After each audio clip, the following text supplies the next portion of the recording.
Secretary ಇದ್ದಾರೆ, ಅವರೇ ನಿಮ್ಮ ರಾಜಕೀಯ ಗುರುಗಳು ಬೇರೆ ಇದ್ದಾರೆ. ಅವರು ಗುರುಗಳಿಗೆ ನೀವು ಏನು ಹೇಳಿಲ್ಲ ಅಂತ ನೀವು ಪ್ರಚಾರ ಮಾಡ್ತಿರೋದು ಪಕ್ಷದ ವಿರೋಧ ಅಲ್ವಾ ಸರ್? ಪಕ್ಷದ ವಿರೋಧ ಎಲ್ಲಿ ಮಾಡ್ತೀರಿ? ಪಕ್ಷದ ಪರವಾಗಿ ಟಿಕೆಟ್ಗೆ ಇದನ್ನು ಪ್ರಚಾರ ಮಾಡ್ತಾ ಇರೋದು. ಮೋದಿಯವರು ಗೆಲ್ಲಬೇಕು, ಮೋದಿಯವರಿಗೆ ನಾವು ಶಕ್ತಿ ತುಂಬಬೇಕು ಅಂತ ನಾವು ಪ್ರಚಾರ ಮಾಡ್ತಾ ಇರೋದು.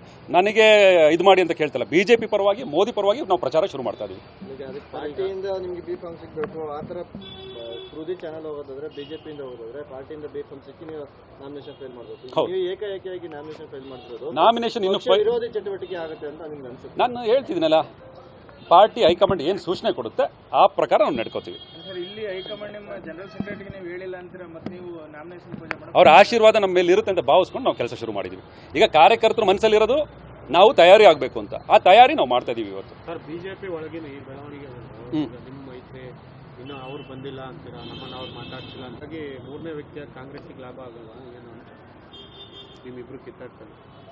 ಮೋದಿಯವರ ಪರವಾಗಿ ಇಡೀ ದೇಶದಲ್ಲಿ ಅಲೆ ಇದೆ. ಯಾವುದೇ ಸಂದರ್ಭದಲ್ಲೂ ಮೋದಿಯವರಿಗೆ ಲೋಕಸಭಾ ಎಲೆಕ್ಷನಲ್ಲಿ ಜನರ ಮಧ್ಯ ಪ್ರೀತಿ ವಿಶ್ವಾಸ ಇದೆ. ಅವ್ರು ಮತ್ತೊಮ್ಮೆ ಮುಂದಿನ ಸಲ ಪ್ರಧಾನಮಂತ್ರಿ ಆಗಬೇಕು ಅಂತ ಜನರ ಭಾವನೆ ಇದೆ. ಹಂಗಾಗಿ ಈ ಥರದ್ದೆಲ್ಲ ಏನು ತೊಂದರೆಗಳು ಆಗಲ್ಲ ಅಂತ ನನ್ನ ಭಾವನೆ.